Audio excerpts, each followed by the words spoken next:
rostros nuevos, algunos ya conocidos. Qué bueno que son parte de nuestra comunidad. Platicarles un poquito. Servicios Educativos de la Biblioteca Vasconcelos se dedica a programar y a traer a ustedes conferencias, talleres, cursos, círculos de lectura, mesas de discusión, conversatorios. Y aparte tenemos servicios culturales que se hacen conciertos, artes escénicas, presentaciones de libros, exposiciones. Todo ello también lo lleva con sala infantil. Nosotros tenemos, por la Ley General de Bibliotecas, tenemos que hacer difusión a la cultura. Y creo que todos cabemos en medio kilómetro de biblioteca.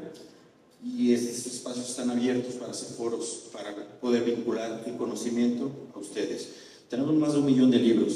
Surge de servicios educativos por una iniciativa en Piso 7, vincular 15 maravillosas colecciones. Si ustedes no las conocen, los invito a que se pasen por Piso 7.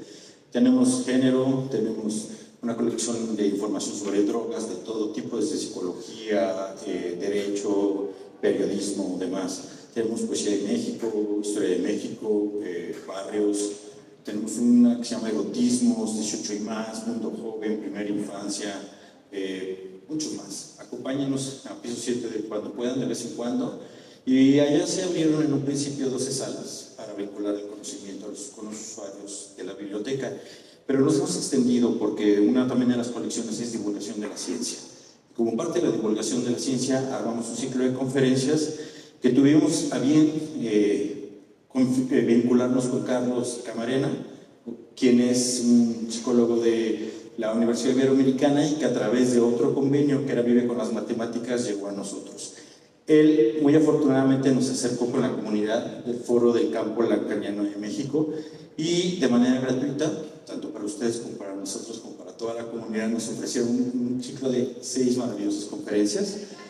El día de hoy es la segunda. Y les quiero platicar un poco. Nos acompaña el maestro Andrés Méndez y el día de la conferencia, el nombre de la conferencia hoy es Cuerpo y Realidades, la clínica psicoanalítica en los tratamientos virtuales. Ante los encuentros inéditos que posibilita la nueva tecnología, no se puede ser ajeno al cambio en la forma en que se relacionan los cuerpos.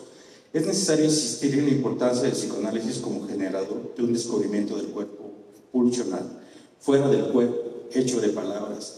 Lo virtual es presencia mediada que de origen puede remontarse hasta el comienzo mismo del lenguaje, por lo que no hay más que relaciones virtuales entre sujetos. ¿Qué orden de realidad se juega en los análisis a distancia? El contenido del relato que comparte un analizante no está subyugado a una comprobación en la realidad material o en la realidad virtual. Si tiene efectos subjetivos, posee realidad psíquica. Y cito, la realidad es precaria y precisamente en la medida en que su acceso es tan precario, los mandamientos que trazan su vía son tiránicos. Lacan, 1959-60, la clase del 25 de noviembre. Andrés Méndez, el maestro Andrés Méndez, es psicoanalista, miembro del Foro del Campo Lacaniano de México. Es un maestro en teoría psicoanalítica por dimensión psicoanalítica. Realiza una labor docente a nivel universitario impartiendo las materias de psicología, filosofía y psicoanálisis en la Ciudad de México hasta la fecha.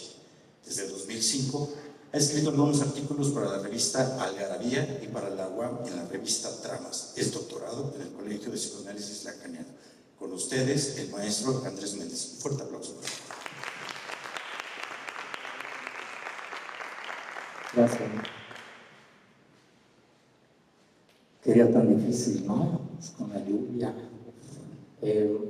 Y por eso mismo quiero iniciar agradeciéndoles a todos este esfuerzo que hacen por estar acá y espero que sea este deseo de aprender y no este super yo tiránico que les dice tienes que ir porque tienes que aprender cosas que luego no nos podemos escapar mucho de ¿no? La idea de las conferencias o de este ciclo, como les platica Jorge, que también quiero agradecer mucho la invitación, surge con una pregunta relacionada con este campo a veces que es estas cosas que como que conocemos pero no conocemos o escuchamos y de repente pensamos que es todo. Me refiero a esta vertiente psicoanalítica donde a veces se piensa que no hay una lectura de la actualidad o o hay referencias al acontecimiento, ¿no? Justo esa era la propuesta en relación a cómo se está pensando desde el psicoanálisis estas cuestiones relacionadas con la virtualidad, que cada vez vemos más y van a seguir, ¿no? Sobre todo con la cuestión de la pandemia, donde, bueno, ahora ya las sesiones son de esta manera, ¿no? Son a distancia. ¿Qué pasa entonces ahí con el trabajo analítico? ¿Qué es lo que se escucha? ¿Qué es lo que cómo se trabaja con esto? Y es importante puntualizar que pues vamos, como todas las disciplinas, un paso atrás, ¿no? Siempre el acontecimiento, siempre la cuestión social, el fenómeno surge y vamos leyendo primero con lo que sucede y después vamos tratando de ordenar. Esta idea entonces de plantear al psicoanálisis es cómo entonces se trabaja, y la idea también sería como un poquito exponer lo que sería el objeto de estudio y cuestiones que van relacionándose con la manera entonces en que se lee ahorita las cuestiones actuales. ¿Qué es lo que llega a la clínica, ¿no? Todas estas formas en que nos relacionamos nosotros con la virtualidad y con redes sociales y con internet y con todo esto. Mi pregunta partía sobre no tanto como esta relación que tenemos, sino por qué es tan sencillo adecuarnos o recibir con tanta natural la tecnología, ¿no? Esa era mi pregunta. Bueno, no hay resistencia en el sentido en que es algo que llega y de alguna forma podemos usarla.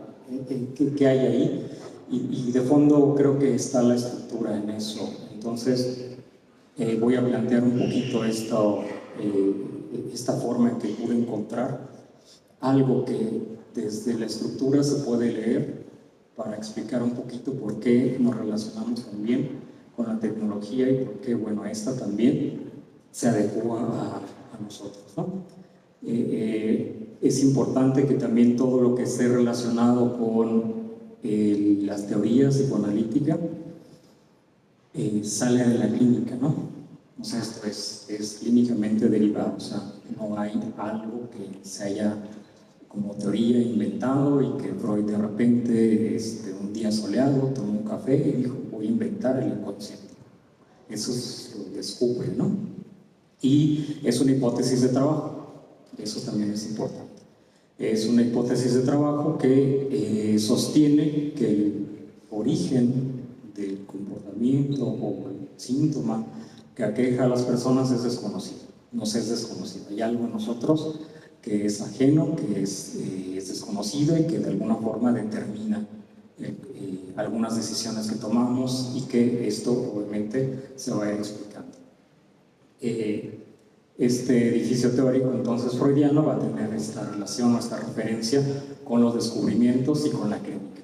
También la teoría es importante resaltar que esta no se usa en la clínica, o sea, esto es la teoría, lo que veamos, los nombres que tenga, eso, las personas que van o asisten a un análisis, eso no es algo que de alguna manera pueda servirles, ¿no? Anteriormente sí se pensaba como en esto didáctico, como en estas cosas de enseñarles, ¿no? Pero eso no tiene ahorita como impacto.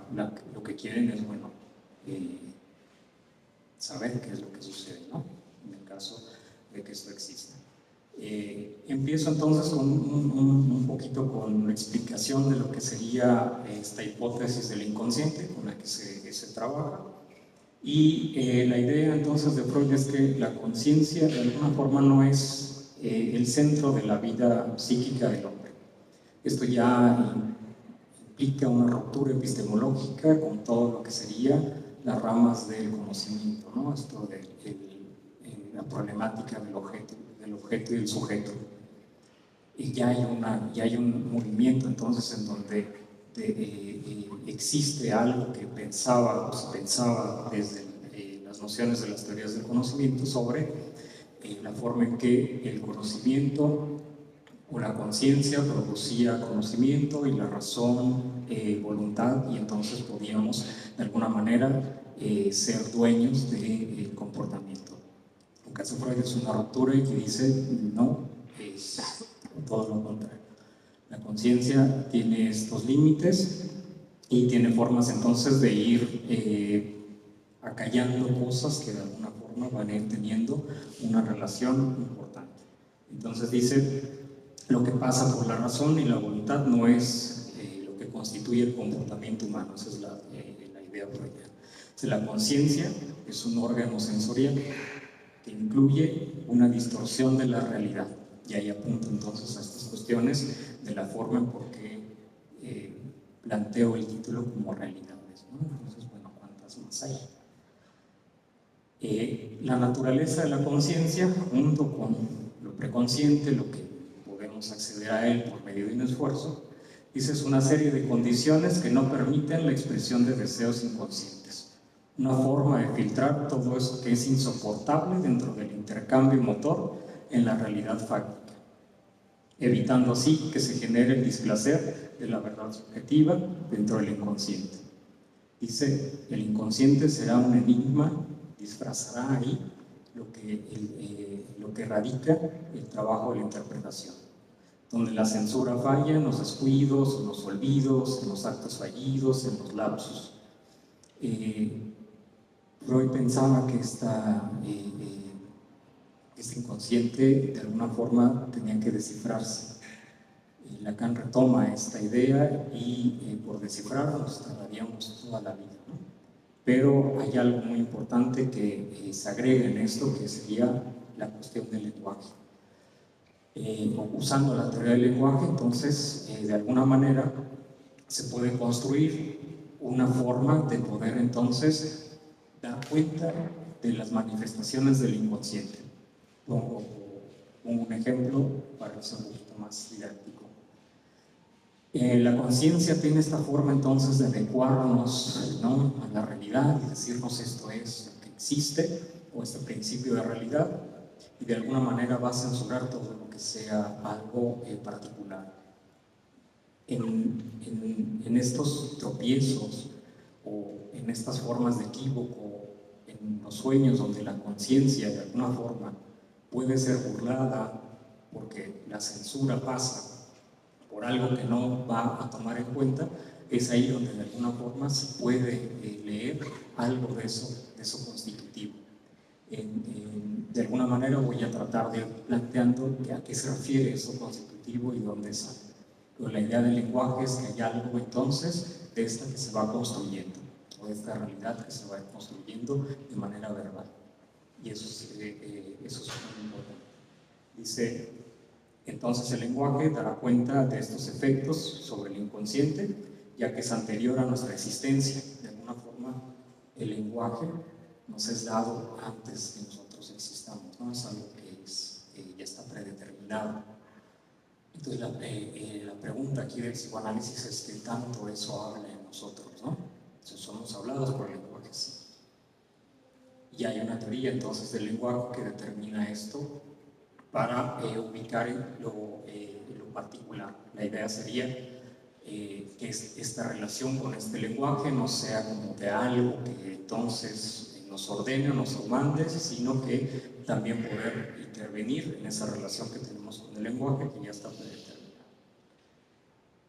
Hay un efecto que me va a llevar a plantear esta cuestión de la realidad psíquica relacionado con el mismo lenguaje.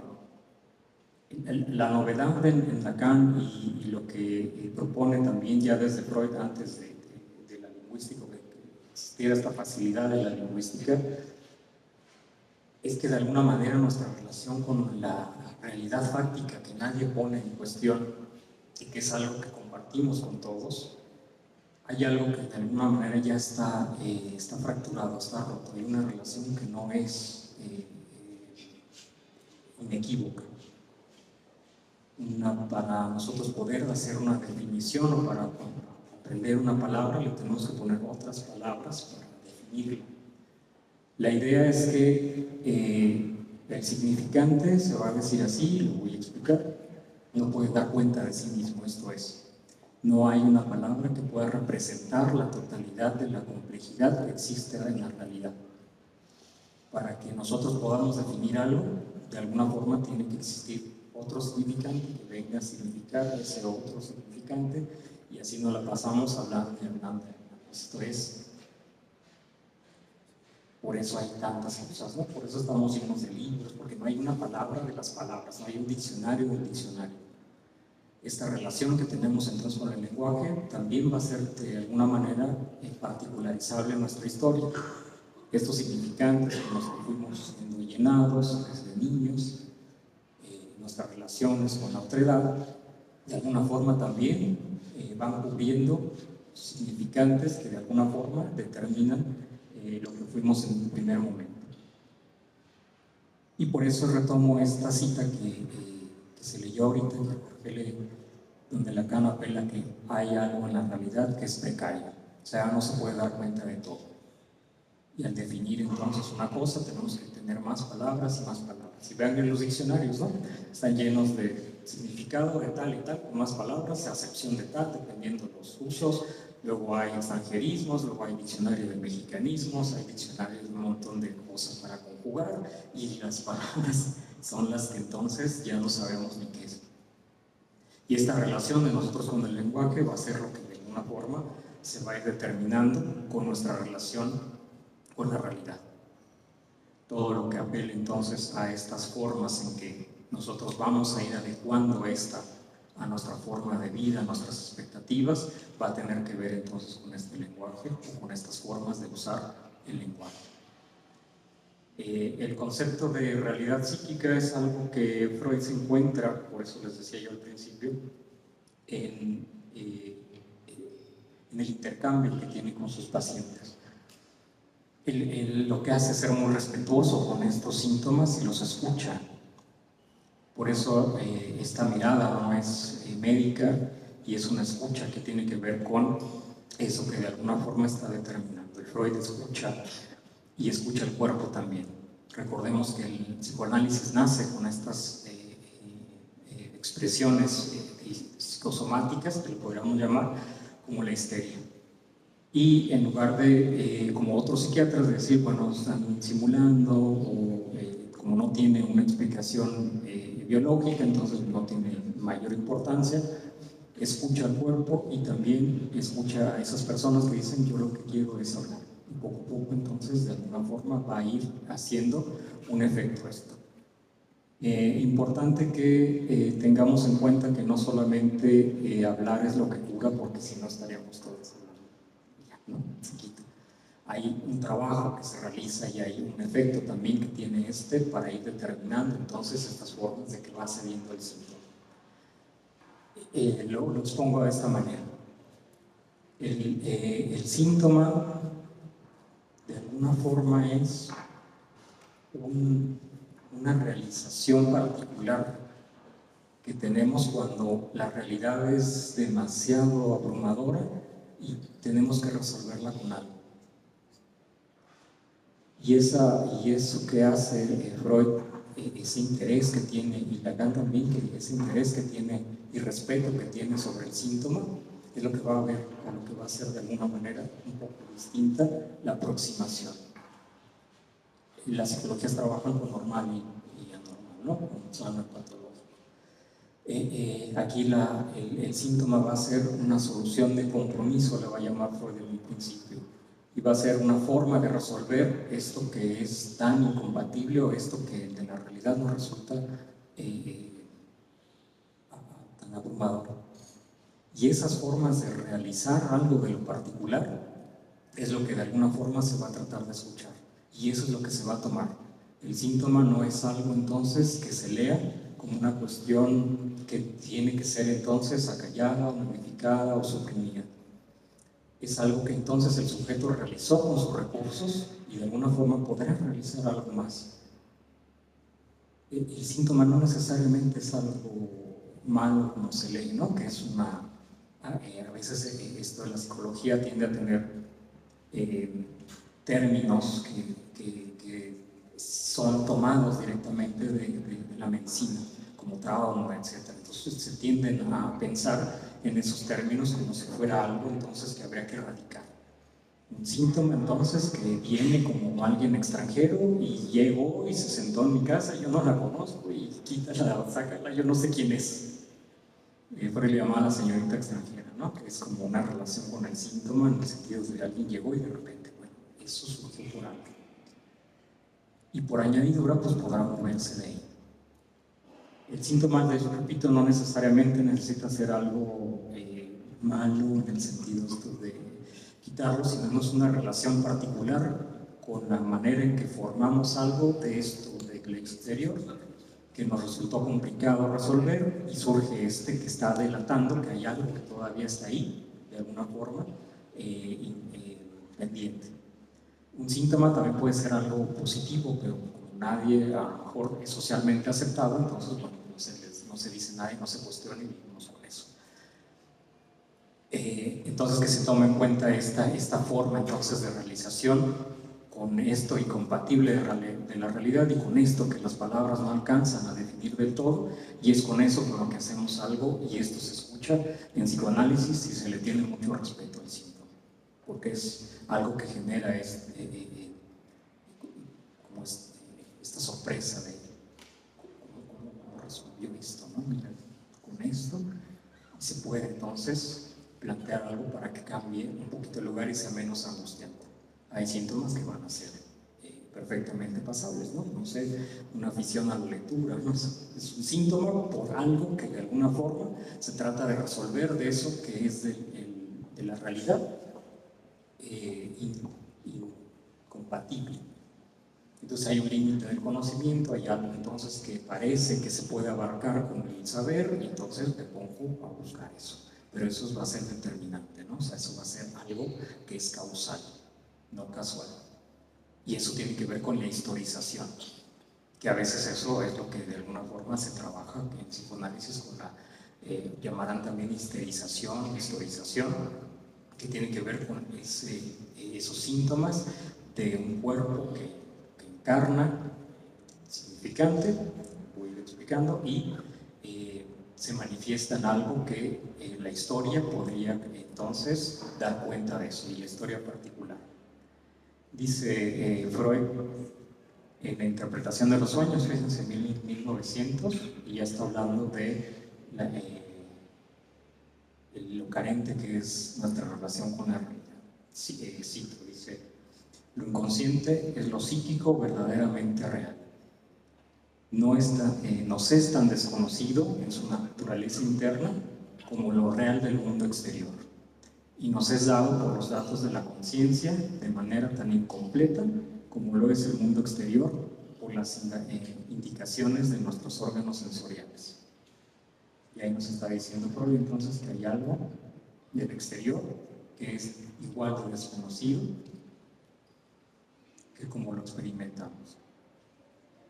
Freud se topa entonces con un fenómeno que es el de la fantasía, una ficción, que es de lo que se estoy hablando, una realidad psíquica que de alguna forma determina algo que construimos nosotros y que trata de adecuarse a eso exterior.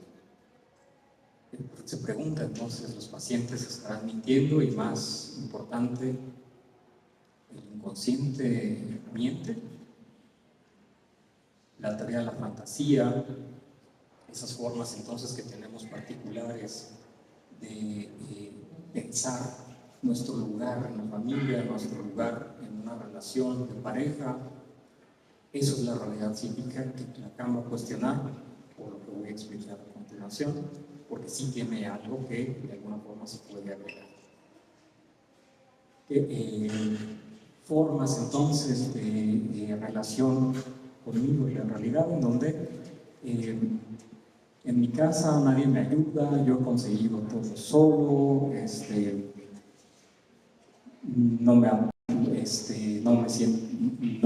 nadie me apoya, mi mamá no me quiere, todas esas cosas que delatan esto del siempre.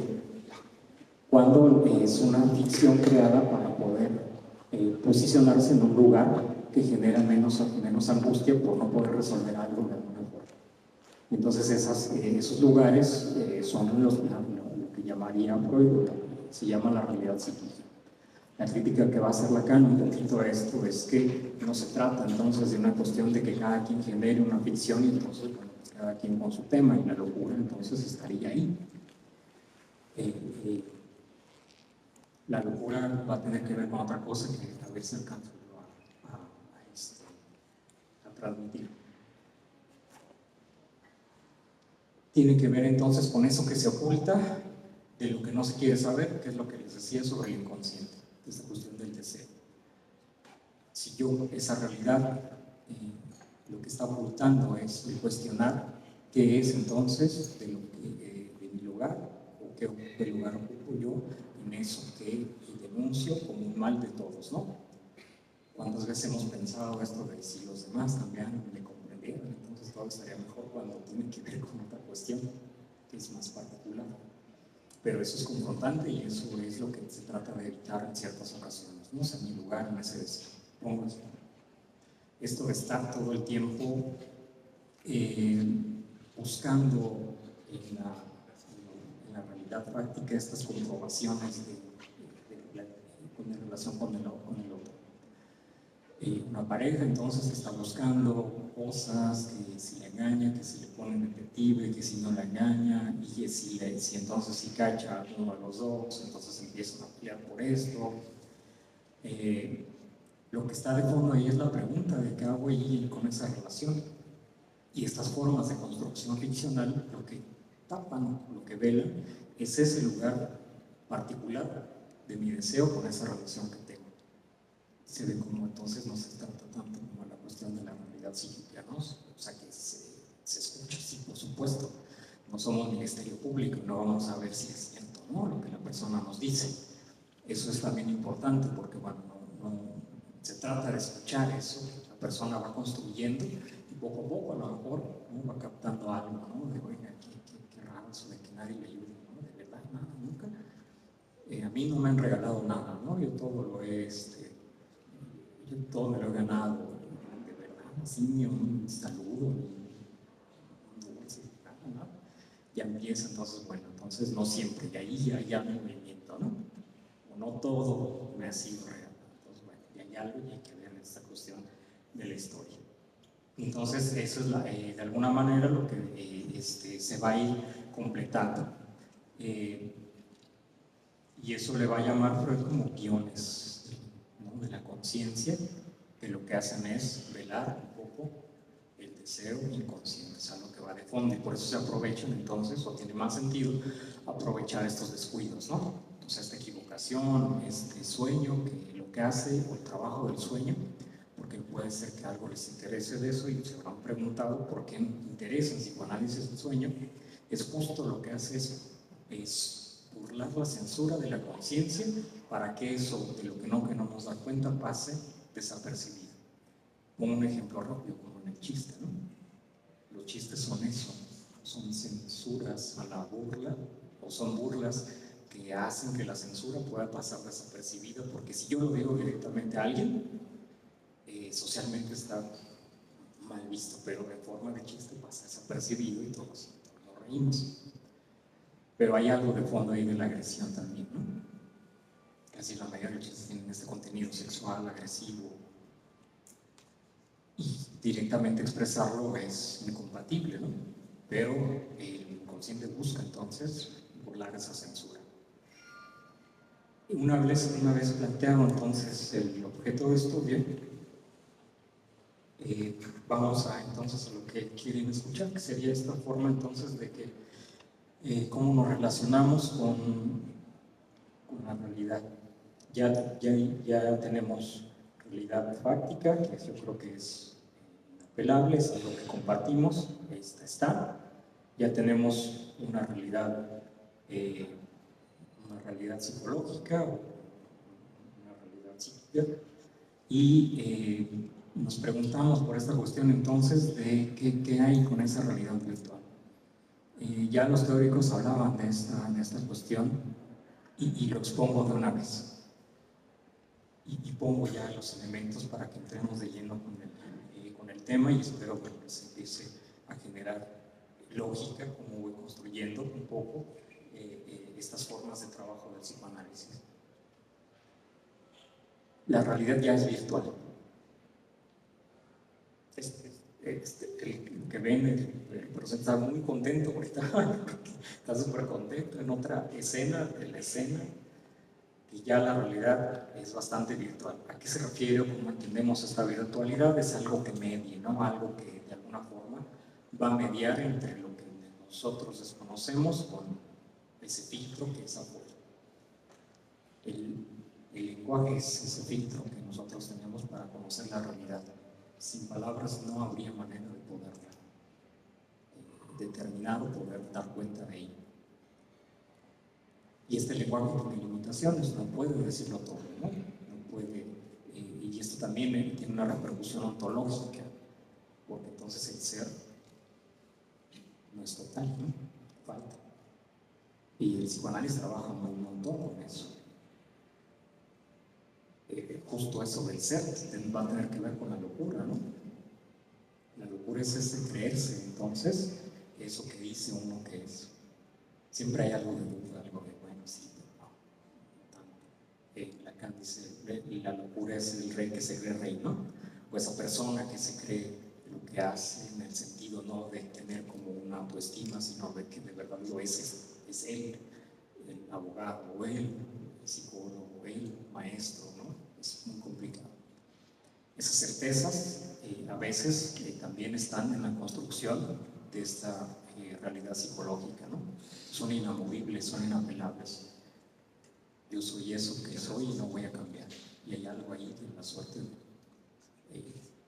una barrera que no permite entonces el trabajo y cuestionar algo más. Y la idea de la transmisión del análisis es eso, no hay totalidades. Y si se es ya completo y se es todo, entonces no falta nada, ¿no?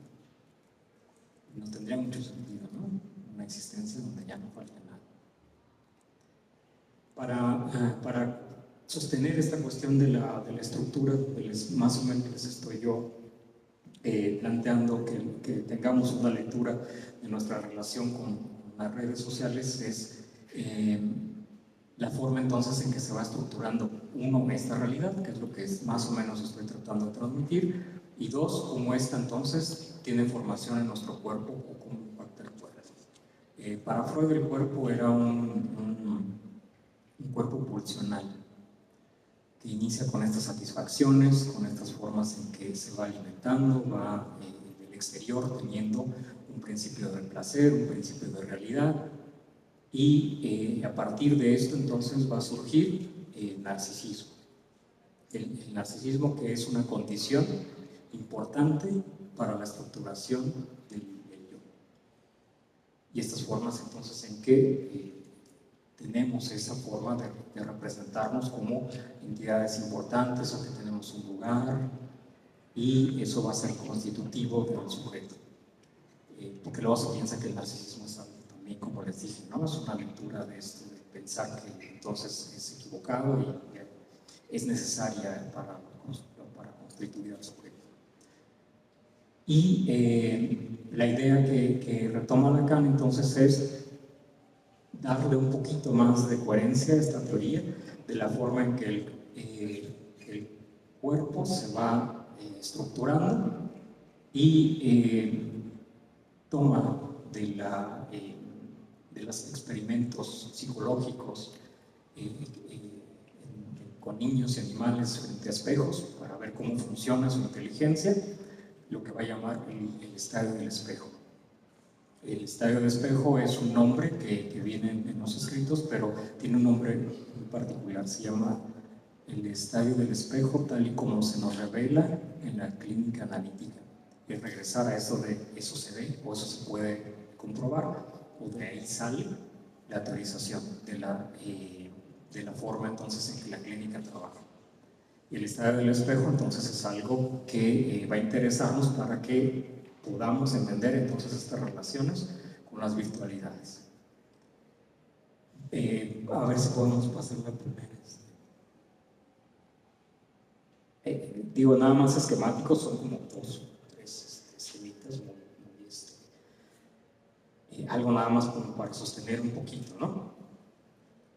El estadio del espejo, entonces, como les decía, es un experimento que toma Lacan para llevarlo a responder esa forma en que se construye el cuerpo, ¿no? Y a partir de lo que dejó Freud pendiente, ¿no? ¿Dónde está ese paso del autoerotismo al narcisismo? Hay un brinco ahí, un salto de estos cuánticos, donde no se ve de dónde pasa de un lugar a otro. Lacan dice, por acá vamos a nosotros a tratar de dar la explicación. Cuando un niño se ve en el espejo, hay ciertas reacciones que a lo mejor podemos comprobar. Ese espejo pantalla que regresa una imagen virtual de lo que es el cuerpo al cual no podemos acceder porque no podemos vernos a nosotros mismos. Solamente tenemos referencia a esta imagen a partir de lo que regresa o la imagen que regresa a ese espejo, y más importante, la mirada de ese otro que nos está diciendo y nos está nombrando, ese eres tú. Hay una reacción del niño de júbilo, de jugar, de esconderse, de llevarse las manos a la cabeza, como cierta alegría de reconocer a un otro ahí, pero siempre va a ir acompañado de lo que es la palabra de ese otro que está ahí. Y eso es un cambio en el juego muy importante, porque Lacan proponía como un análisis en el sentido de una dualidad, ¿no? Como si fuera una partida de ajedrez. Entonces, ¿no? Parecería que cada sesión es una manera entonces de estar moviendo las piezas para ver a dónde termina. Lo que está interesante cuando dice Freud del ajedrez, porque la idea del ajedrez es matar al rey, ¿no? Papá. Sí, de alguna forma hay eso en juego. Pero Lacan lo que hace es traer un tercer jugador que es el otro, o sea, esta otra edad que va a dar entonces sentido a que no es una organización corporal únicamente particular, sino que requiere del exterior, o sea, hay una heterorreferencialidad. El estado del espejo entonces va a ser formador de este yo que va a estar en el cuerpo, y este yo imagen va a hacer que el cuerpo se constituya. Los experimentos que hicieron con este con este espejo y el cuerpo, es que en los animales de alguna forma provocaba cierta desinterés, ¿no? Se acercaban y veían y como que no les llamaba la atención. Algunos primates sí como que veían, pero ya no había otra cosa, ¿no? Recuerden que los experimentos del cognitivismo tienen que ver con la forma en que se desarrolla la inteligencia en niños y animales, y hacían experimentos con eso, ¿no? O sea, obviamente experimentos no agresivos, pero sí veían como había un estancamiento en el primate a los 2 años y ya no pasaba, ¿no? Y ya el niño empezaba a tener mucho más recursos y herramientas. En ese espejo, entonces, el niño hay algo de eso que de alguna forma le provoca una identificación, que es una palabra muy importante. El niño se va a identificar a esa imagen del espejo siempre y cuando vaya acompañada de la mirada de otro que le diga, ese eres tú. Y entonces va a empezar a llenar a ese niño con significantes, con esos significantes que nos van a ir acompañando. Para mí eres esto, te llamas de tal forma. En esta explicación lo que voy a tratar de hacer es plantear los registros de la subjetivación para el psicoanálisis, que son real, imaginario, simbólico, y anexo otro real. Y ahí entonces se pueden ir jugando y los voy a tratar de explicar. La imagen virtual, entonces, o esa imagen que regresa al espejo por medio de ese intermediario, va a ser imaginaria. Y muy importante para construir entonces un cuerpo que, como ven ahí, no está fragmentado. En algún momento lo que pasa con este cuerpo es que se vive como en partes, porque nosotros como niños vemos esto, ¿no? Solamente fragmentos de nuestro cuerpo. El espejo va a unificar, y de alguna manera eso también va a tener características que van a repercutir en esa formación del cuerpo. Esto es tono muscular, ¿no? Algo que esa imagen va a ayudar a sostener. es muy importante que esta imagen va a construir entonces o va a dar este efecto de seguridad. Sí va a ser una falsa seguridad porque de alguna forma es algo muy, muy llamativo y muy loco. Yo solamente puedo conocerme a partir de lo que los demás dicen y lo que veo en esa imagen. O sea, no hay una forma de autoconocimiento en ese sentido, siempre es a partir de otro. Y del otro me refiero también al lenguaje, a la ley, a lo que se le exige, a otras personas, ¿no? También se hacen identificaciones con otros seres humanos y eso da unidad. Una vez el espejo entonces hace esta unidad, construye esta unidad, hay una seguridad entonces para poder ir transitando y la estructura, y es muy importante esto porque de alguna manera se sortea esto de lo que es la teoría que se quede únicamente en metafísica, porque ya hay una repercusión de la palabra en el cuerpo. Esta palabra entonces va a ir de alguna forma estructurando y encarnando un cuerpo, como leyeron en la introducción, hecho de palabras. El cuerpo es algo que se va formando. Por eso es tan importante entonces esta relación con ese cuerpo que llamaremos simbólico y que, que de alguna forma está cada vez más ausente en esta relación que tenemos con las virtualidades, ¿no? Es una lectura, una forma entonces de tratar de atraer ese cuerpo y cómo trabajar con él también en la distancia, porque el psicoanálisis de alguna forma se sostiene, ¿no? Entonces, hay algo de este intercambio que se sostiene a partir de la virtualidad, pero nosotros sabemos que es una imagen y que esa imagen está regresándole a esa persona que se ve en la pantalla, porque luego nosotros, si se nota cuando se están peinando y se ve, ahí está esta relación entonces de la imagen.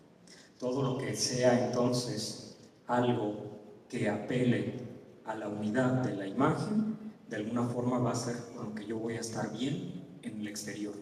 Todo lo que haga que esa imagen tan frágil pueda atentar con esta fractura y pueda remitir otra vez a esta manera en que a lo mejor no hay coincidencia, entonces eso es lo que voy a rechazar. Por eso es tan importante entonces el reconocimiento de otro en una imagen. Por eso es tan importante entonces que se dé este reconocimiento de algún comentario, algún like, para que esta imagen sienta entonces esa manera de unidad, esa forma de unidad. Todo lo que va a sacar, que va a permanecer o el sujeto como rechazo es todo lo que atente contra esa unidad. Por eso va a ser más fácil entonces sintetizar cosas, que sea rápido, fácil, que esa es la promesa virtual. La promesa de la virtualidad es una complementariedad o un espejismo de completud que nunca va a llegar, porque de alguna forma nos sigue frustrando algo de eso, de esa promesa virtual, que es entonces de alguna forma, ahora sí, llenarnos y completarnos con otra imagen todavía más virtual. Esa es la promesa. Los tiempos también se van a ir de alguna forma descolocando y teniendo una referencia también muy particular, ¿no?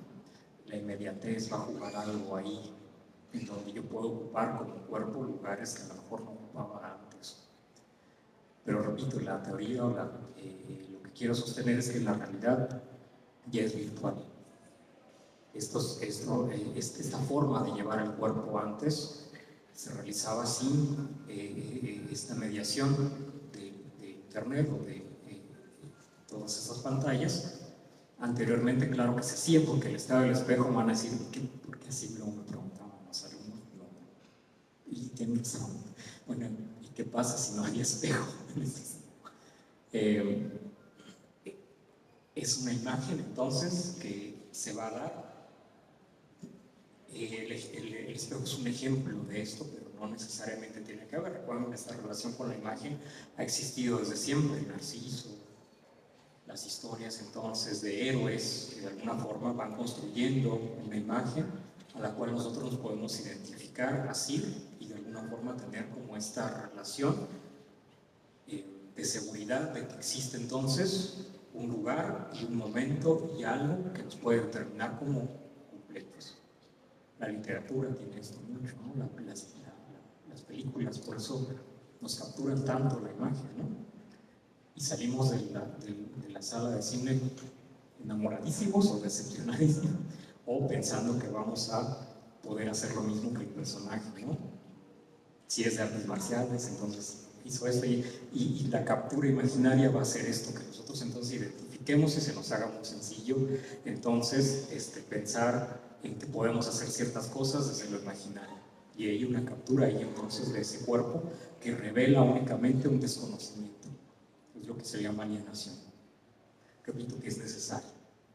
La forma entonces de trabajo con lo simbólico sería anular un poquito esos significantes al cuerpo que está tan alejado y cada vez más. La apuesta de la tecnología de alguna forma es privilegiar la imagen y desestimar las palabras. Más imagen, menos palabra, ¿no? Y cada vez se van utilizando menos. Pero hay algo ahí en esa relación con nosotros que de alguna forma va a ser necesaria, que requiera de ese reconocimiento de la otra edad. Yo, repito, no puedo conocerme sin ese otro que me reitere y que mi imagen la devuelva a esa unidad, le devuelva a esa unidad.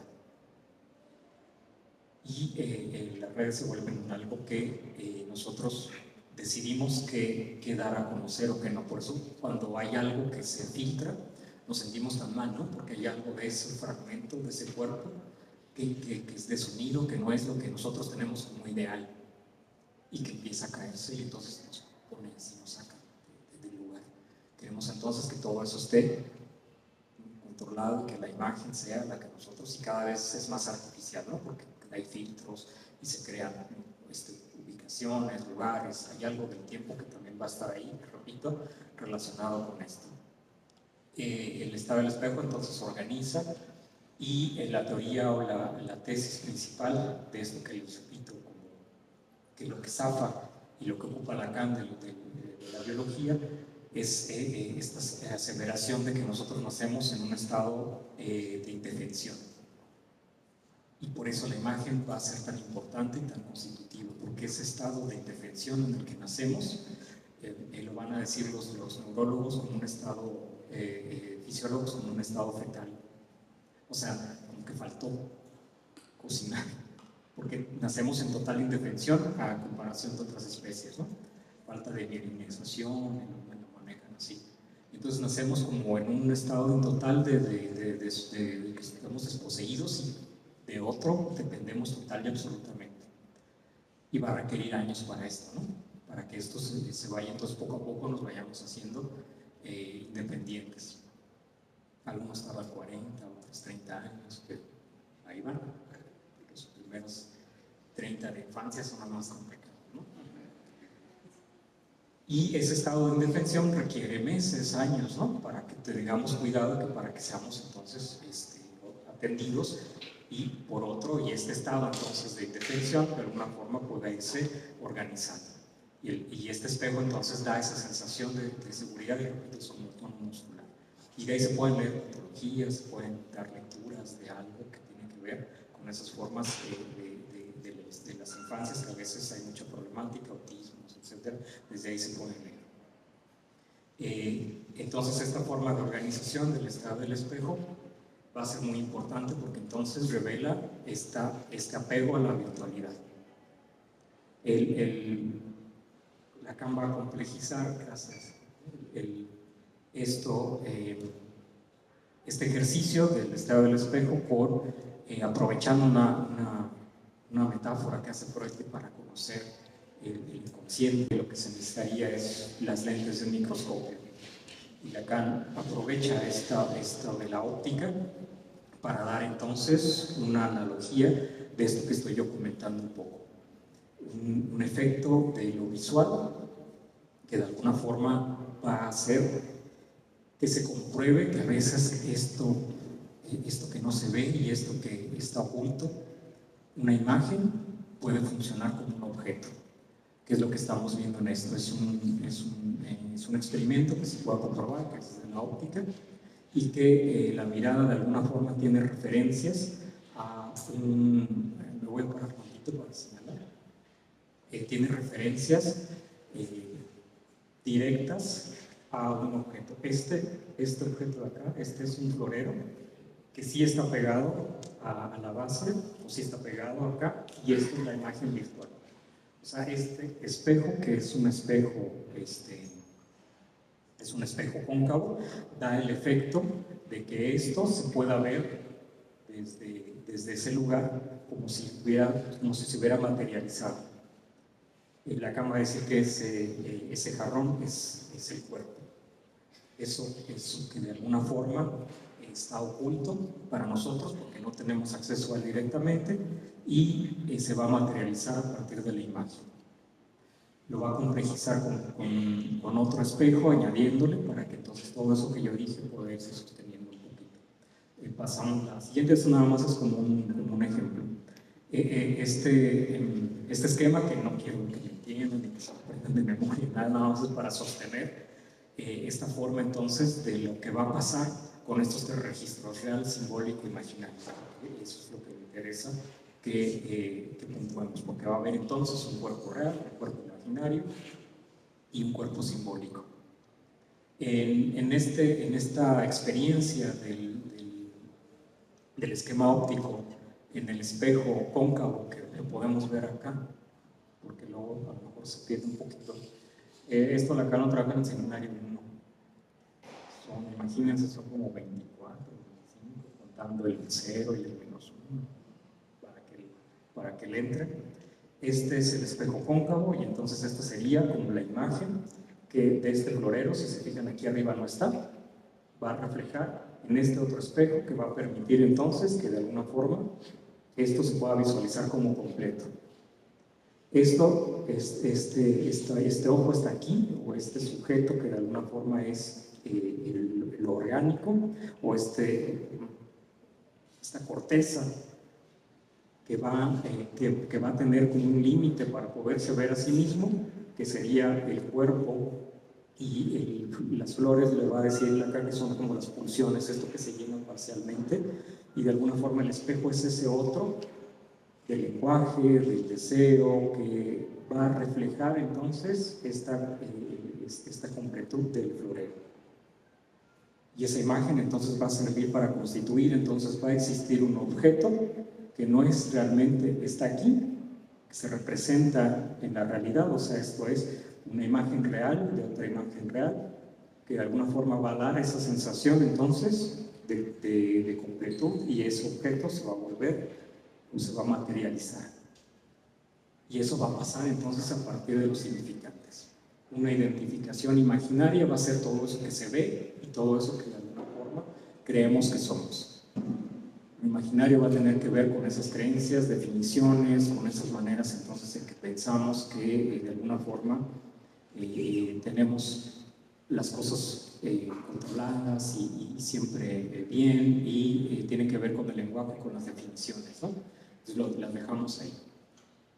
Lo simbólico va a repercutir entonces con esa manera en que tiene ese efecto las palabras en el cuerpo. Y ese va a ser entonces un cuerpo simbólico, que es el que hay que trabajar, o con el que la idea es el trabajo, para regresar entonces esos significantes a ese cuerpo.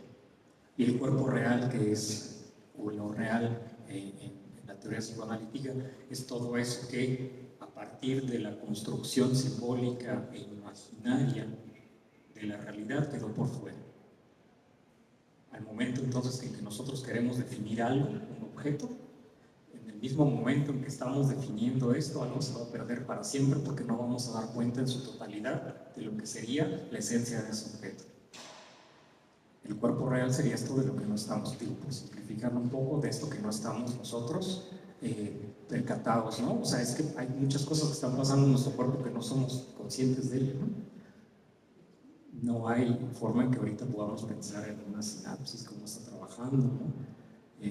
Como, no sé, los glóbulos blancos están ahí haciendo algo, no tenemos idea. Y también de lo exterior, ¿no? Hay un límite en nuestro conocimiento que no podemos capturarlo todo. Y eso va a ser lo que se llama real en psicoanálisis. Lo estoy reduciendo un poquito. Vamos a ver, o les quiero compartir esto del cuerpo virtual, ¿no? Como ya les he dicho, es a partir de la mediación del lenguaje, se vive en una virtualidad y cómo nosotros tenemos ciertos recursos para que con esa incompatibilidad que existe del exterior podamos crear algo. Y esa creación le va a llamar mucho la atención, repito, a Lacan y a Freud, porque de alguna manera la salida de eso imaginario, Freud dijo así, es el arte, la creación. El objeto está perdido para siempre, no es algo que podamos regresar, o sea, esa imagen virtual perdió algo que no va a poder regresar, y de alguna forma lo que se está buscando es volver a recuperar eso que se perdió con anterioridad. Freud decía que ese objeto está perdido para siempre, y Lacan lo que hace es que sí está perdido para siempre, pero se puede construir otro. Es una forma de relación diferente y interesa muchísimo el arte precisamente por eso, que de alguna forma es hacer algo con eso que hicieron de nosotros, por citar textualmente a Jean-Paul Sartre, ¿no? Un caso entonces de esta forma virtual en que trabaja lo imaginario es lo que quisiera compartir. Es una viñeta clínica que va a exponer un poquito lo que vengo o lo que trato de sosteniendo. Es una viñeta clínica, no es mía, usualmente esto no se hace, de estar exponiendo casos personales. Hay la literatura, hay muchísimo, ¿no? Para poder trabajar con casos, pero tiene un montón. Es una psicoanalista que le interesa estas relaciones con la virtualidad y es una psicoanalista argentina que se llama Amalia Pacerini y cuenta este caso de un adolescente que está tratando, que en una sesión está muy afligido porque algo sucede. Les leo la viñeta, es un parrafito, dice: Juan es un adolescente que cuenta en su sesión la situación en la cual su personaje virtual fue atacado por otros avatares y el impacto que sobre él tuvo ese hecho. Comenta, o ante el impacto que tuvo ese hecho, el niño dice: en un momento me conecté y estaba hablando con la amiga cuando llegaron dos brujos, me atacaron ahí de golpe, perdí casi todos mis poderes. Yo creo que está bueno Warcraft. Dice el analista, termina la cita al niño: la sesión transcurre con matices melancólicos, algo se perdió. Juan había creado este avatar hace varios meses en un juego en red, un mundo virtual al que se conecta todos los días desde entonces. Continúa el niño: me quedé ahí viendo lo que le pasaba, no sé por qué hicieron eso, no me podía defender. Se trasluce en sus dichos, sigue diciendo la analista, la impresión de pérdida. Dice el niño otra vez: ya sé que puedo hacerme otro avatar, pero yo quería ese. El desliz entre el cuerpo del yo y el avatar se puede apreciar en el uso de la partícula me. Se fijan todo el tiempo, el niño dice: me hicieron, como si de verdad, ¿no?, fuera algo. Y estas expresiones también lo que dicen mucho es de nuestra relación con eso, que estamos, me conecto, ¿no? Que se conecta. El niño dice: me hicieron, ¿no? Y crea, esto es súper importante, se crea un avatar, esto es un cuerpo virtual a la medida de ese ideal con el cual se identifica. Por eso dice: sí puedo hacer otro, pero es que ese ya lo hice como yo pensé que quería, porque tiene que ver realmente con su historia, no es gratuito. Y lo crea y tiene meses y lo va, recuerden que esto es muy común en los juegos, te van dando como recompensas por tener mejores, ¿no? Te cuestan hasta a veces hasta dinero, y esa imagen se va convirtiendo en la tuya también, porque eso lo que revela son esas identificaciones de un cuerpo completo y de una imagen total idealizada. Por eso pega tanto, ¿no? Porque tiene que ver con la estructura. Eso que nosotros vemos, eso que los niños hacen, ¿no? Eso que hace Claudia ahorita con el teclado, que los niños también, ¿no? Qué rápido lo hacen y los señores dicen, es que ya los niños nacen con otro chip. Esa estructura, o sea, están buscando esa imagen también, ¿no? O sea, es bien fácil entonces tener esta relación con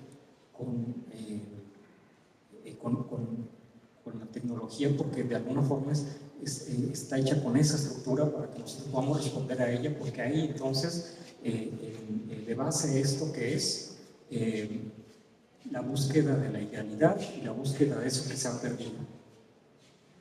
Y es una promesa entonces de que eso, la virtualidad nos lo va a dar.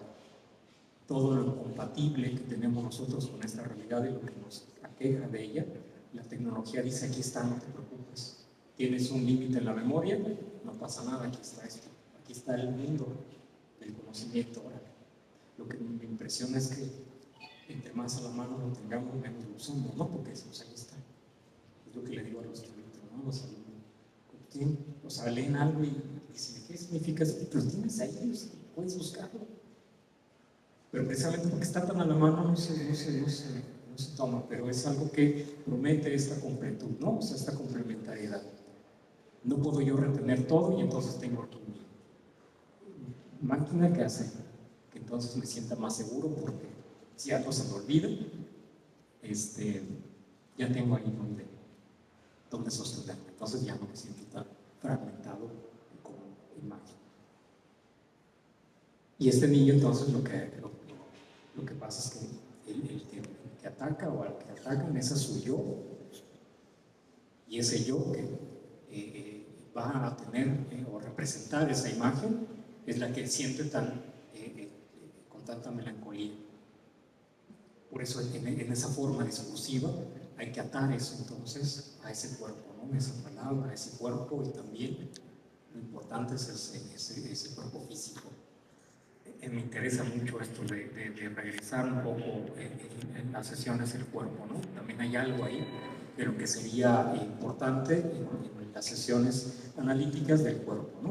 O sea, de estar ahí de la presencia. Recuerden que la virtualidad también tiene esta suerte de no comprometerse con lo que se dice, porque pues, es algo que es un nombre X y lo que sea, y puedo decir lo que barbaridades y no hay ninguna responsabilidad porque no hay algo de lo corporal, y no hay un compromiso de esto físico. Me interesa entonces es regresar un poco a eso. Y esto va a pasar también con estas aplicaciones de citas, ¿no? Se gasta un montón de tiempo en hacer un perfil que resulte entonces atractivo y que sea muy difícil de decir no. Y eso es lo que entonces constituye esta imagen y vuelve entonces a ponernos en este cuerpo entonces sin fragmentación o sin falla. Y esta imagen se trabaja mucho, ¿no? Sesiones de fotos, un montón de filtros. Pero esto no es nuevo. Recuerdan que las idealidades también sucedieron anteriormente, ¿no? Estas relaciones entonces en que uno se hacía una idea virtual de alguien y cuando lo veían en persona algo se caía de esa idealidad y entonces no podías con él. Recuerden el amor en los tiempos de cólera, ¿no? Las cartas todo el tiempo, ¿no? Entonces, ¿no? Ella tenía una idealidad y cuando lo ve, no puede con esa imagen porque es la real, ¿no? La idealidad entonces se rompe y nunca puede con eso. No solamente por eso repito, no solamente la cuestión del espejo, ¿no? No tiene que ver con eso, porque no sé si no hay entonces. Pero sí la pantalla puede servir como este formador de imagen ideal, que es la que estamos buscando, entonces que se sostenga, que se mantenga, que no nos repita nada a esta fragmentación del cuerpo donde algo está erróneo, dividido y se vive la falta. Eso que entonces la tecnología dice, aquí estoy para, de alguna forma, completar. Me perfila entonces a finalizar un poco, dice: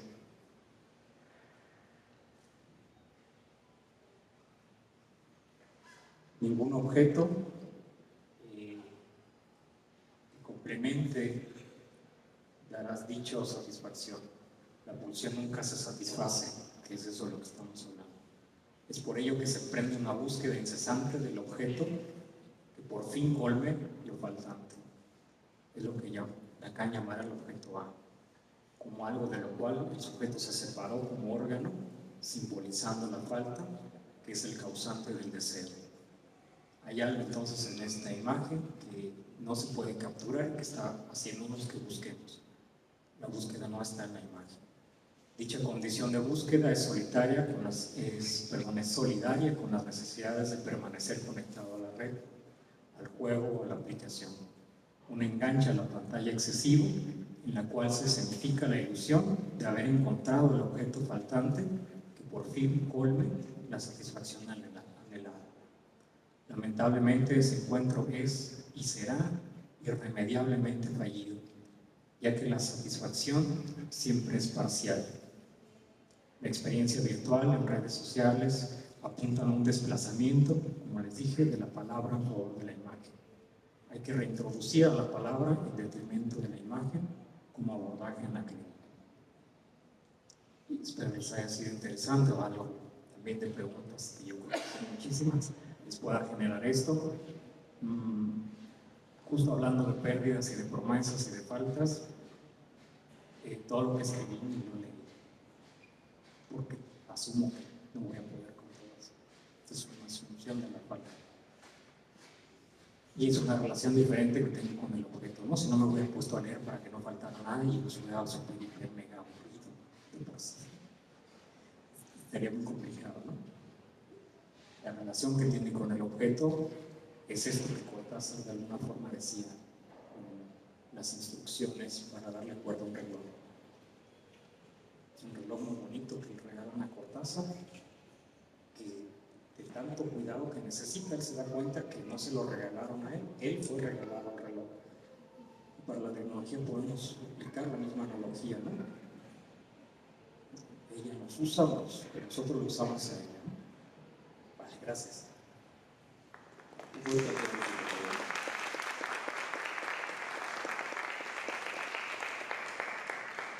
Muchas gracias al maestro Andrés Méndez. Vamos a dar una ronda de preguntas de 30 minutos aproximadamente y para poder concluir. ¿Alguien tiene alguna pregunta o consulta directa al maestro? Anímense. Sí, por favor. Hola, ¿qué tal? ¿Qué tal? Gracias. Primero, muchas gracias por la ponencia muy interesante.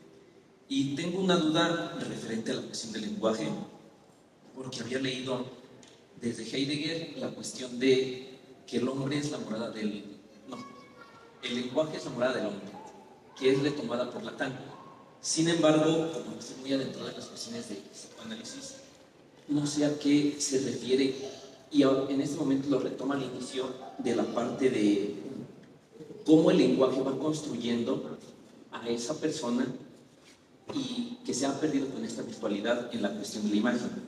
Entonces, si ese lenguaje se está perdiendo, ¿qué es lo que se está perdiendo de esa morada en este caso? Gracias por la pregunta. Sí, Hegel va a ser súper importante en la teoría de Lacan, muy importante. Esto de la dialéctica del amo y el esclavo, sobre todo en las lecciones de Collet, van a ser fundamentales. La idea no es como tanto tecnicismo y tanta cosa como sesuda filosófica, porque lo que hace es generar esta fragmentación del cuerpo y decir, no, mejor no quiero eso. Hay una relación ahí con el saber que de alguna forma fractura, ¿no? Porque el conocimiento tiene límite también y no podemos abarcarlo todo, entonces mejor lo tenemos en cuenta. Lo que Lacan va a utilizar de Hegel es esto del deseo, es el deseo del otro.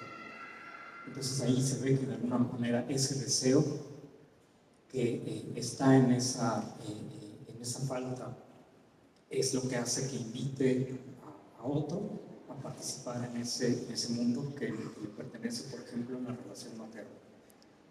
Si ese otro del espejo no tiene esa relación con el deseo, con la falta, no va a poder entonces hacer ese llamado a ese niño para que de alguna forma se integre al mundo.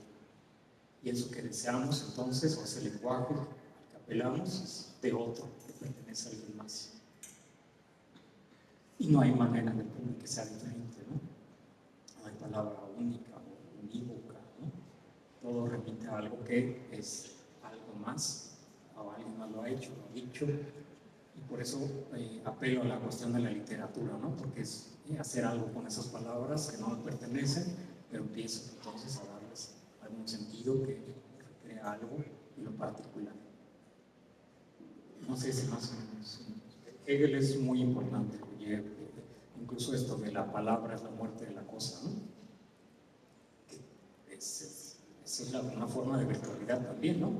En el momento en que se deja de usar el objeto es porque se nombra, ya no lo necesito aquí. La palabra es una referencia virtual al objeto, no necesito algo, como decía Borges, un tigre o algo, para que entonces aparezca una palabra, ¿no? Y esa es la mediación de la que hablaba. ¿Alguna otra pregunta?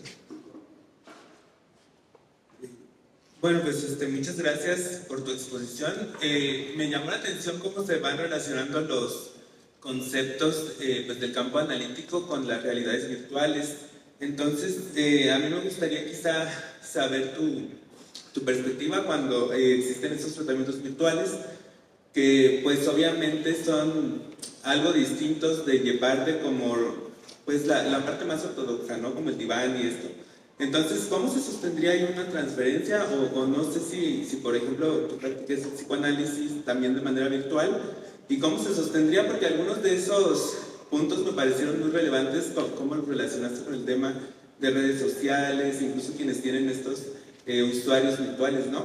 Pero, bueno, quizá me gustaría, pues, que compartas tu perspectiva al respecto de esto, a nivel transferencial, quizá qué se gana y qué se pierde de este lado, y porque sí siento, pues también estoy relacionado con ciertos círculos analíticos, que también hemos hablado que hay un poco de resistencia sobre esto, ¿no? O sea, como de que se lleven a cabo, pero pues tú lo dijiste al inicio, con la pandemia sí fue una necesidad, casi habría que decirlo, y bueno, cómo se han seguido llevando adelante, y quizá que nos cuentes un poco de tu experiencia, si fuera posible. Muchas gracias. Gracias a ti por la pregunta, es súper importante. Yo creo que da para otra conferencia y bueno, podemos marcar. Es un temazo, o sea, sí, de verdad es algo que me interesa, pero de grosso modo, un poquito respondiendo a esto, el dispositivo analítico y todos los dispositivos han sido algo que se ha modificado, ¿no? Desde el mismo Freud fue tratando de modificar. Esto de por ejemplo, lo del tiempo en las sesiones, es una cosa ahí que sucedió como anecdótica, ¿no? Freud trataba 5 pacientes al día para trabajar 5 horas y después escribir, y entonces tuvo un paciente más y lo que hizo fue recortar a 50 minutos para que siguiera trabajando las demás 5 horas. Y nosotros como psicólogos, luego, no, sí, 45, 50 minutos, sí, pero pues eso fue algo que tiene que ver con los contextos, ¿no?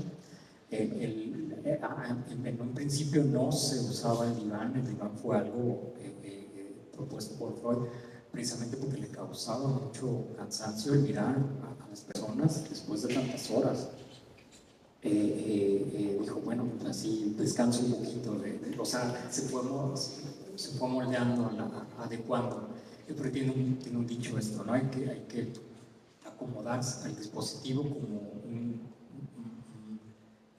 teléfono a la oreja, ¿no? O sea, es acomodar un poco esto. Claro que hay trabajo y se sostiene porque precisamente el lenguaje como herramienta va a crear esto, pero sí hay que estar atento al cuerpo, esto es a lo que no vemos de eso que dices muy bien, porque se gana y se pierde. En un dispositivo analítico, en un marco cerrado, se pierden algunas cosas que tal vez lo virtual nos dejaría ver de las personas, ¿no? Cómo viven, en qué condiciones, o qué es lo que les gusta, cómo andan vestidos, porque cuando sales pues, no es lo mismo, ¿no? Entonces hay cositas ahí que de repente se ganan y otras que se pierden también, y eso es muy importante, no hay un dispositivo que abarque todo completo. La transferencia es algo que nombraste también, muy importante, que es lo que hace, o la materia prima que sostiene un análisis, esto es, la convicción de que existe alguien que sabe cómo resolver una problemática que anda aquí. Y ese efecto transferencial es lo que sostiene esas relaciones. Se ha recorrido al ingenio para poder sustituir esto de pasar al diván, ¿no? Sobre todo en inicios de pandemia, yo sí sabía de analistas que ponían en la computadora en el diván, entonces ellos se hacen. Pues es una manera de recurso. Otros a lo mejor que cambian de la cámara y esta interacción al teléfono.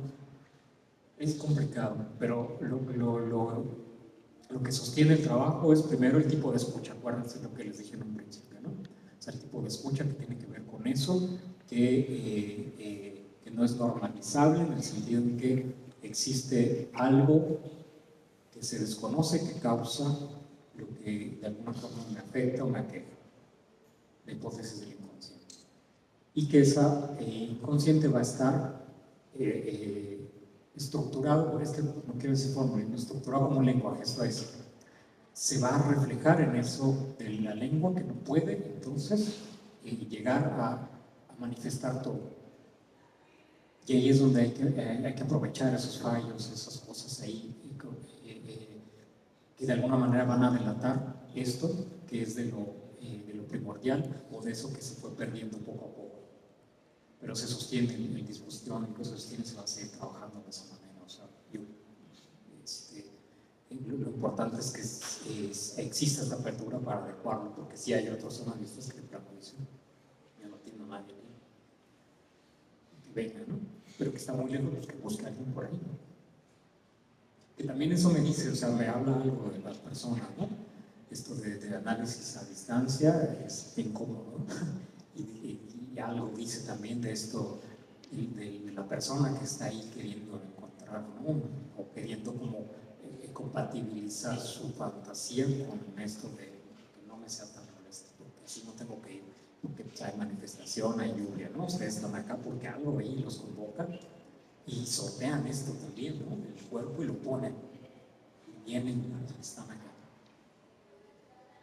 Y eso es algo que también, por eso digo, es un tema importante porque hay mucho todavía que decir de eso, ¿no? O sea, el psicoanálisis todavía tiene bastantes cosas que decir al respecto y repetía esto en el principio, estamos atrás del fenómeno, como todas las ciencias, ¿no?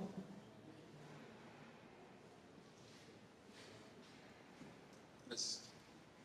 Bueno, yo quería preguntar, hace un tiempo estuve leyendo un poco sobre esto y varios autores hablaban de una caída de lo simbólico a través de justo la realidad virtual, ¿no?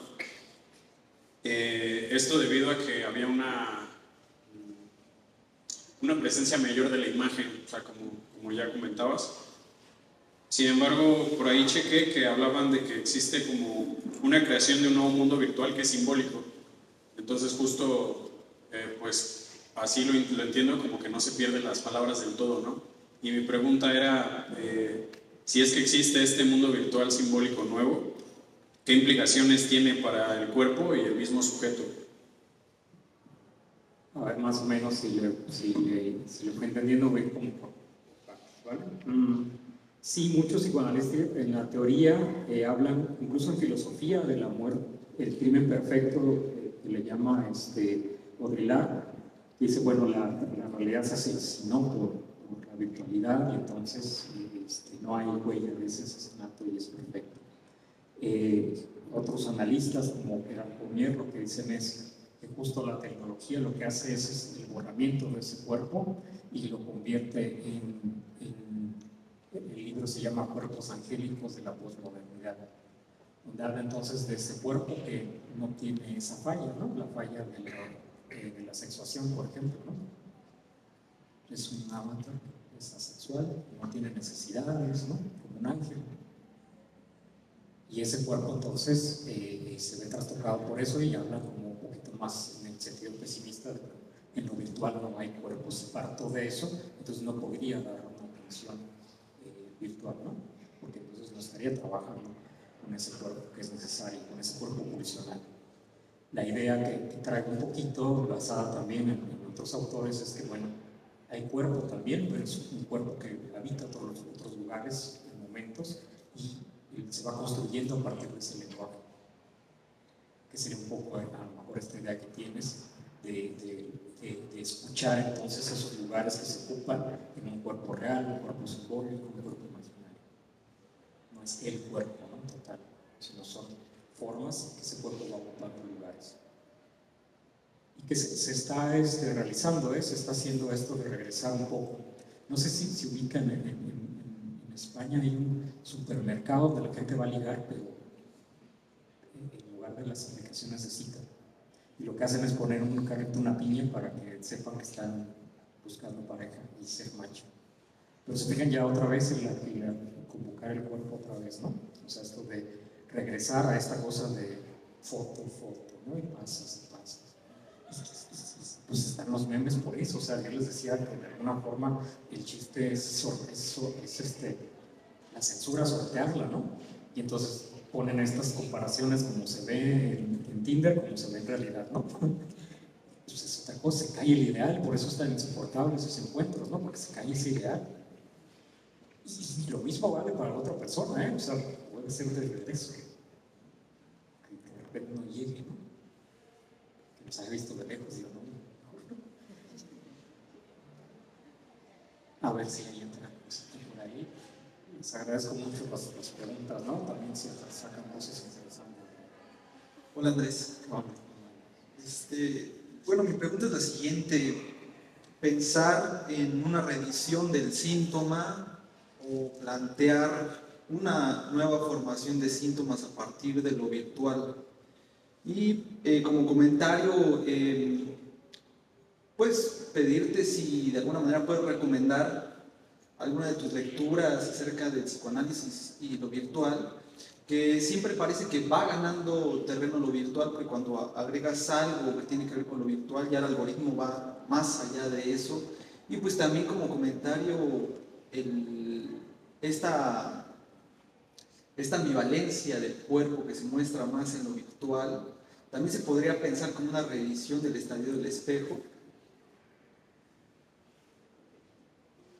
Vale, entonces voy por partecitas, ¿no? También a ver si voy cachando, si no me dices.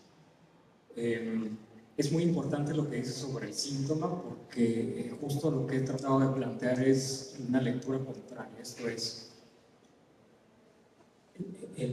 los fenómenos sociales no son los que de alguna forma proponen el síntoma. A ver si me explico. Hay trastornos que entonces son epocales y parece que entonces la época los provoca. La lectura del psicoanálisis es, el síntoma es porque hay algo que de la estructura está roto.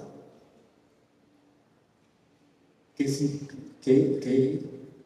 eso ya desde que se habita el orden simbólico ya no hay un regreso entonces a ese estado de indiferencia y de normalidad y de todo va a estar bien. Son manifestaciones recientes que obedecen a un contexto de ese síntoma, que es ese malestar por vivenciarse eso incómodo de no poder encontrar algo que complemente o que de alguna manera cree esa sensación de ahora sí ya estoy bien, ya está todo bien. O sea, la estructura está rota desde un principio, o sea, no hay completud, algo ya se perdió y eso ya no regresa. Y la forma en que yo puedo entonces tratar de recuperarlo con algunas cosas, eso es lo que va a provocar el síntoma, y estas manifestaciones sociales son las que le dan nombre. La lectura de la psicología es al revés. Lo que hace es pensar en un contexto que provoca esos síntomas. Entonces se le va cambiando el nombre y hay DSM-5, 6 y va a haber los que quieran.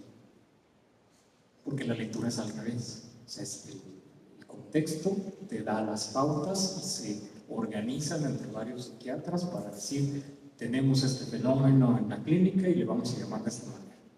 Y los chavitos son los que más la batallan con eso, porque les cambian los síntomas cada rato.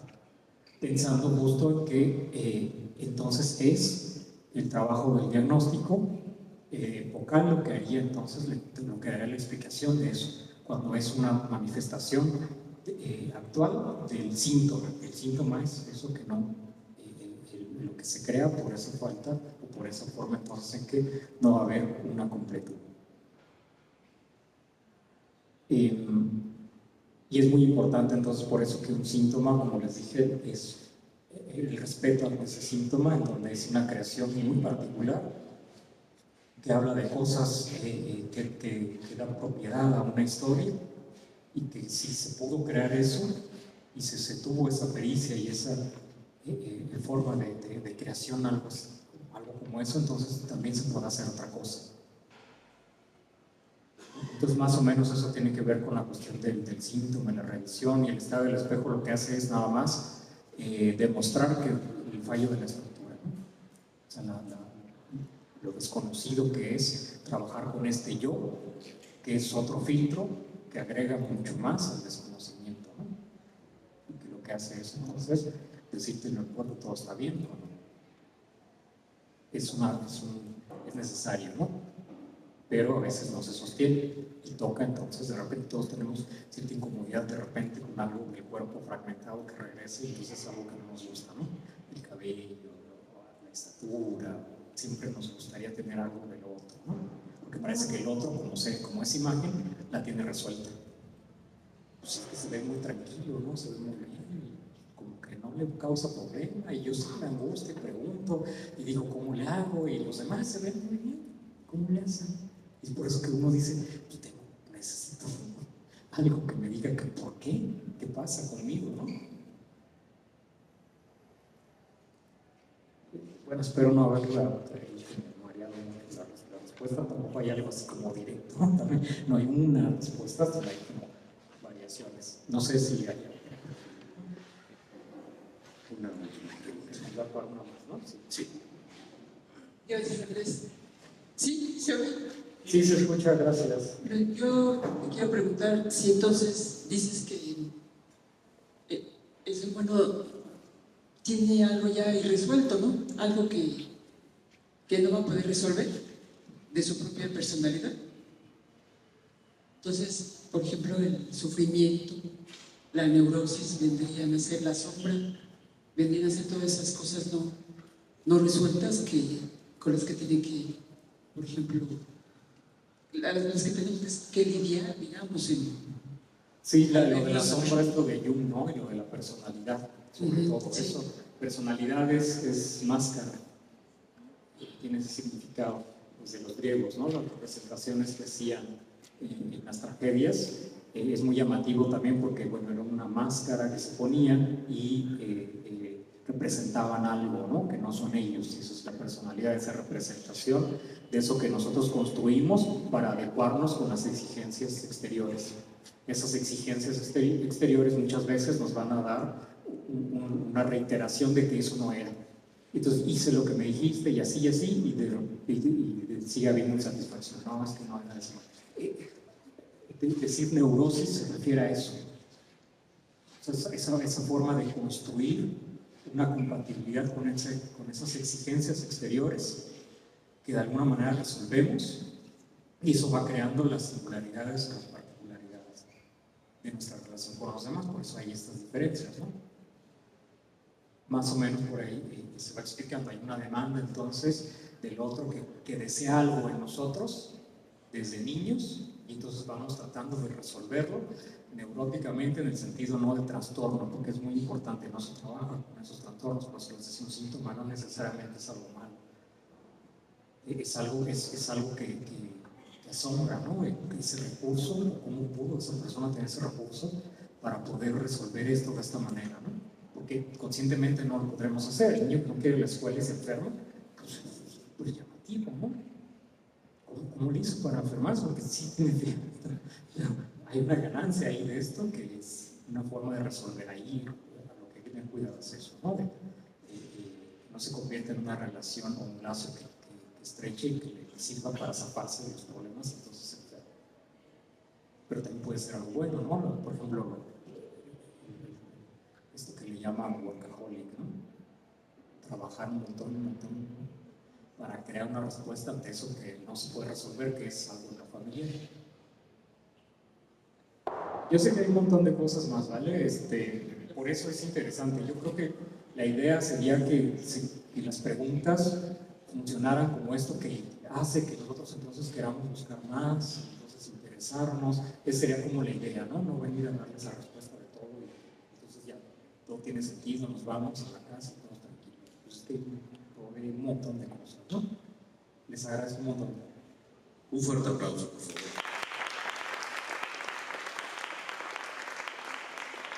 Quiero darle las gracias al maestro Andrés Méndez. Él es doctorante del Colegio de Psicoanálisis Lacaniano. Y bueno, pues muy interesante. No sé qué les parece a ustedes. Ahora se entiende por qué la necesidad del like y otras cosas más. Quiero compartirles rápidamente un poquito de bibliografía que nos pasó el maestro. Es Placer y Realidad, clase del 25 de noviembre de 1959, es de Lacan. Es un seminario de ética del psicoanálisis, editorial Paidós, Argentina 2013, también de Lacan. Es la tópica de lo imaginario, es la clase del 24 de febrero del 54, seminario. Es de los escritores técnicos de Freud, editorial Paidós, Buenos Aires 2012. Otra fuente es también de Lacan. Los dos narcisismos, es la clase del 24 de marzo del 54, en el seminario Los escritos técnicos de Freud, editorial Paidós, Buenos Aires 2012, y de Lacan también El otro cuerpo, clase del 10 de mayo del 67, seminario La lógica del fantasma, editorial Paidós, Argentina 2023. Comentarles que este es un ciclo de conferencias, me da mucho gusto que hayan venido. Pensaba que porque el día estaba bastante lluvioso nos iba a complicar un poco la audiencia. Yo les agradezco porque al momento que ustedes vienen y llenan estas sesiones, nos apoyan para poder pedir más de esto, más de este tipo de comunicaciones, más de este ejercicio didáctico, pedagógico, de entretenimiento y demás. Yo les doy las gracias por venir. Les quiero también hacer unos comerciales. Todavía nos faltan al menos 3 conferencias más. Es el jueves 10 de octubre. Vamos a tener a la doctora Liora Stavchansky con el tema Infancias y Adolescencias en el Ciberespacio, pensar desde el psicoanálisis. Y el jueves 24 de octubre vamos a tener al maestro Jonathan Silva con la descolonización del aparato psíquico. Y el jueves 7 de noviembre tenemos a Cynthia Pressman, con un hilo de escritura entre el psicoanálisis y la literatura. Como ven, todavía queda bastante en el tintero. Nosotros les pedimos sus datos personales. Bueno, de entrada por ley tengo que pedirles permiso que me autoricen sus datos personales. Una vez que me concedieron, yo les voy a hacer llegar, si ustedes me lo permiten, por correo, todas estas carteleras. Los estamos invitando. A lo mejor algunos de ustedes vinieron por eso, y eso me da mucho gusto. Solamente es eso. Regálenos sus datos personales, regálenos sus registros. Con eso avalamos que haya más actividades como este tipo y los podemos invitar directamente a más. ¿Les gusta también un poco la discusión o lo sociológico? Algunos de ustedes ya deben de conocerlo por la primera sesión de Malcolm, Diálogos Sociológicos. Esta es su tercera temporada, los invito el sábado. Vamos a hablar de qué es lo que pasa en Palestina. Muy interesante. Y bueno, vamos a explicarles que son foros abiertos, foros con respeto, tolerancia, y para poder hacer análisis y reflexión. De nuevo, muchas gracias al maestro Andrés Méndez. A mí me gustó mucho la conferencia. Muchas gracias, maestro. Y pues no dejen de venir. Esta es su casa de Biblioteca Vasconcelos. Estas conferencias cada 15 días y también los diálogos sociológicos todos los sábados cada 15 días. Tenemos guardado en el tintero también algunas cuestiones para aquellos que son politólogos, también nos gustan las ciencias políticas.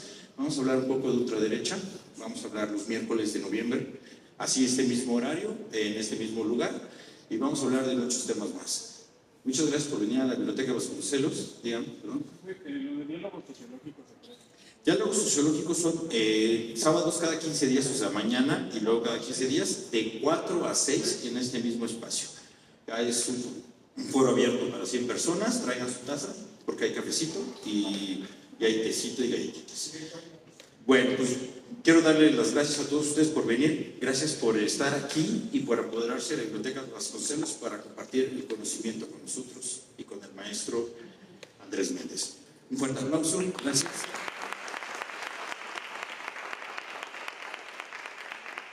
buenas tardes, siempre bienvenidos.